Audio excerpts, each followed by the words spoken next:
Greetings, Twitter. I wanted to take this opportunity to um, talk with you tonight. I know it's late. I'm not going to go be very long, but I'm going to cover a couple of topics that I've been wanting to actually get on Twitter live and talk about it. But I've been like really busy. My work schedule changed recently, and I am now basically working until when I used to be off in time to get here at home into my home office at 5, 6 o'clock. I'm now getting here at 7:30. So it made it difficult for me to sit down and actually want to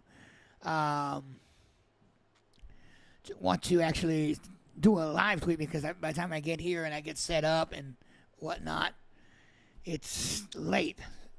But needless to say, I wanted to do this before any more time goes by, because a lot of stuff has been happening lately, and the more all of the craziness occurs, the more I'm going to have to cover later on. I want to touch some topics now, because a lot's been happening. The three main topics that I wanted to really briefly touch on tonight, really quick, and I promise I'm gonna try this week, in the next couple of days, I'm gonna try to touch on these with a little more detail. But this is just some of the craziness that's occurred. As you know, I've been following the Disney debacle with Governor Ron DeSantis and Disney World in Florida. And I've also been kind of talking a little bit about the abortion pill, mifepristone lawsuits. And there's quite a things that have happened since the last time I was on Twitter. Also, I wanted to talk about something here closer to home, in my case, Texas. And that is the madness that is occurring with Governor Greg Abbott. He's had a lot of crap going on in the last 24 hours, 48 hours, and suffice it to say, it's getting him in really bad hot water. So I wanted to comment on that. As I said, I'm going to really be brief with all three of these right now, but I do want to go into depth with them over the next couple of days, and I'm going to do my best to try to do so from here in the office when I get home from work. Well, let's start with the Disney debacle. It's been kind of crazy.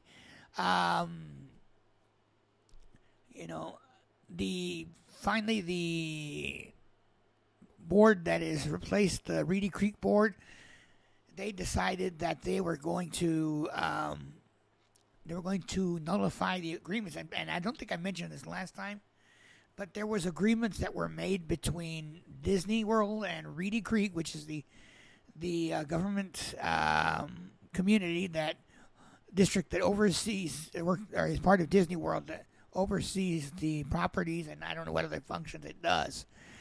Suffice it to say, they made contracts in perpetuity with Reedy Creek to transfer a lot of the powers, a lot of the control of the properties to Disney World. And Governor DeSantis didn't like that, neither did the board, because it basically stripped that interim board of all their power. Well, what's happened since then, amazingly, is that this board decided, okay, we're nullifying these contracts. They're null and void. And Disney didn't like that. What do? They turn around and they sue the board. They sue DeSantis. Pretty major lawsuit, I might add. It's a lawsuit in federal court, as it were, and basically they're claiming First Amendment violations, which, if you followed all the history with it, it is very provable from Disney's standpoint. I mean, everything that Governor DeSantis has stated, and the legislature in Florida has stated up until this point, has been stated to them, saying, okay, well, we're doing this to punish and to teach Disney World a lesson. So everything that has been said from the standpoint of Governor DeSantis and the Florida legislature proves beyond a shadow of a doubt that yes, the state of Florida was retaliating against Disney World, and yes, there is a clear-cut First Amendment violation for against Disney. Well, it got kind of interesting yet again today because Reedy Creek filed a lawsuit against Disney World, this time in state court. Now, to me, in all honesty, it makes no sense whatsoever for these people to sue in state court. And I'll tell you why. Part of the fact is because, given the nature of the federal lawsuit, they're saying, okay, this board of interim board has violated the contracts clause of the U.S. Constitution, and they violated the First Amendment. And in the lawsuit itself, because I've read it already, they go and explain how this came about. Very detailed words. So, I mean, and their facts in the lawsuit are provable. So you've got a federal contract, or a federal lawsuit, and now you've got this board, interim board, appointed by Governor DeSantis, which is suing Disney World, and they're saying, because they're saying basically what Disney did was wrong. The way I see it is this: the state lawsuit is not going to matter much because, let's say, in all honesty, or let's say just, supposing the interim board wins the state suit. Okay. What does that mean? That means that, yes, the contracts are null and void. However, in the federal lawsuit, what Disney World is asking for is they're asking that basically they're asking everything to be undone. The laws that were passed that appointed the board, that gave DeSantis the power to appoint the board, the laws that basically were trying to dismantle Reedy Creek, basically they're trying to turn back the clock time-wise to before this ever occurred, because they're saying from the moment that DeSantis initially signed that one law, that basically he was retaliating against Walt Disney. So they're asking for everything to be undone, basically, which, given the proof that they have, they look to me personally, they look like they will succeed with their lawsuit. I mean, beyond the shadow of a doubt.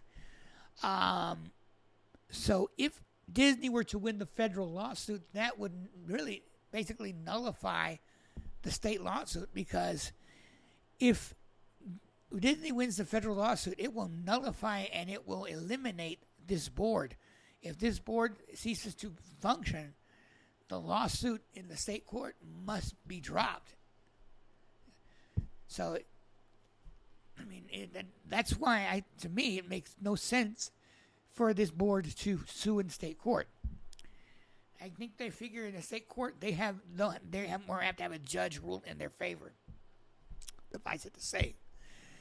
Now, that's with DeSantis. I'm not going to go any further than that, because I will go into more detail with that the next day or so. Another issue that I've been following was the abortion pill, the Mifepristone, and it made its way all the way to the U.S. Supreme Court, and the U.S. Supreme Court said we're going to put a hold on all these orders until the case has been heard out. So basically, at this point, the pill is still on the market. It's still going to be distributed up until when this case runs its course, and it hasn't run its course as of yet.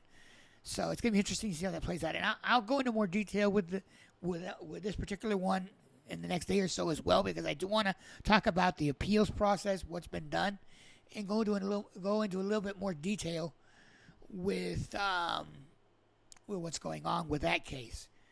Now, more closer to home is the issue with Governor Greg Abbott, which I've been following along. As you probably heard in the news. It made it into the national news on CNN, MSNBC, and all the major news agencies.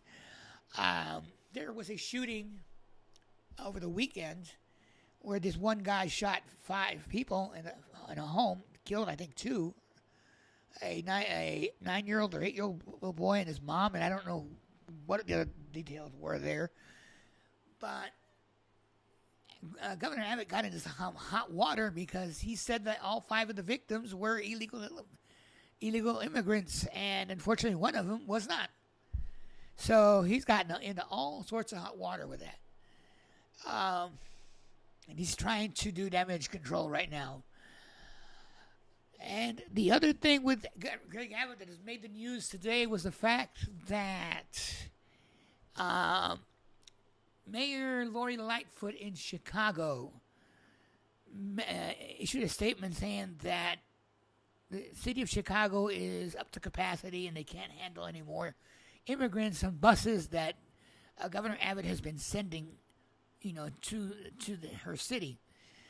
Now, Governor Abbott has since responded because she had asked, not to send any more, that they're full, that they don't have the capacity anymore, and all the. Governor Abbott responded. He says, "Well, I'm going to continue to do it. If you want something to be done, you need to talk to the president. This is his crisis." Well, I can't blame Governor Abbott for saying that, but I don't appreciate that he did say it, and I'll tell you why.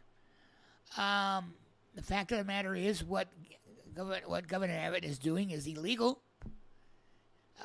It's also the same thing as trafficking illegal immigrants or trafficking immigrants out across state lines, which is a crime in of itself. The only fact of the matter that he hasn't been dealt with is because it's a government entity, in this case the state of Texas, that's doing the transporting. But it, in fact, is an illegal act. I think, in all honesty, and I've said this time and time again, the ones to blame in this case for this whole scenario is our U.S. Congress. Our U.S. Congress has been negligent for over 40 years in failing to pass laws that would address and correct our immigration system and improve or modify and address our broken border system. They choose not to pass any laws. They constantly blame the president when they should be owning up to the mess, and they should be manning up and accepting the responsibility for who made this mess. Because if Congress would have passed those laws a long time ago, 40 years ago, and it corrected the broken immigration system and probably addressed and passed, some legislation to increase the amount of resources for U.S. Immigration and Border Patrol, maybe we wouldn't be in the spot we're in today, in all honesty. And I think that's part of it. I mean, I see these posts on Twitter. I see these posts on social media where, give me a second, my mic fell down, where, these senators, these representatives, they're blaming the president. They're blaming Secretary Alejandro Mayorkas. And in all reality, these people are not to blame. And the reason is because they are basically working with what little or whatever they have as far as legislation is concerned. And it is not sufficient to address the influx that we have today. Our laws were not meant to handle the influx of immigrants that we have on a daily basis now. They were never created in that way, shape, or form. And these legislators, these senators, these representatives refuse to acknowledge that it is their fault. And I think it's high time. Forgive me for saying this, but I'm going to be blunt. I think it's high time that they get a set, they grow some balls, they man up, they own this mess, and they do what is necessary to correct it.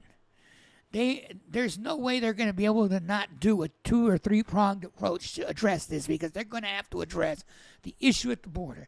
They're going to have to address the broken immigration system to streamline it and make it more efficient. And they're going to have to deal with the immigrants that are already here, that are waiting for the government to be able to process them, to be able to do what they should have done 40 years ago, what they should have done 20, 30, 40 years ago. And they haven't done because Congress cannot get up off its sorry butt and do something. It's plain and simple. I think what's going to happen in the case of Mayor Lightfoot is the only thing she's going to be able to do is file a lawsuit and get a restraining order on Governor Abbott. Now, will he be willing to abide by the restraining order? I think he should. If he doesn't, I think the federal government should get involved. Why? Because he's breaking law. He's breaking the law. Plain and simple. He's trafficking migrants across state lines. And that in and of itself is an illegal activity, even if you're the state of Texas, if you're the governor. It's illegal. Just because you are a point of authority does not exclude you from being called a criminal in this sense. Plain and simple. Governor Abbott sincerely has done too many things that illegally, that he constitutionally was not authorized to do. He entered into agreements with the governors of Nuevo Leon, Chihuahua, Tampico, and I don't remember what the other one was. And the U.S. Constitution specifically and explicitly forbids him from doing so.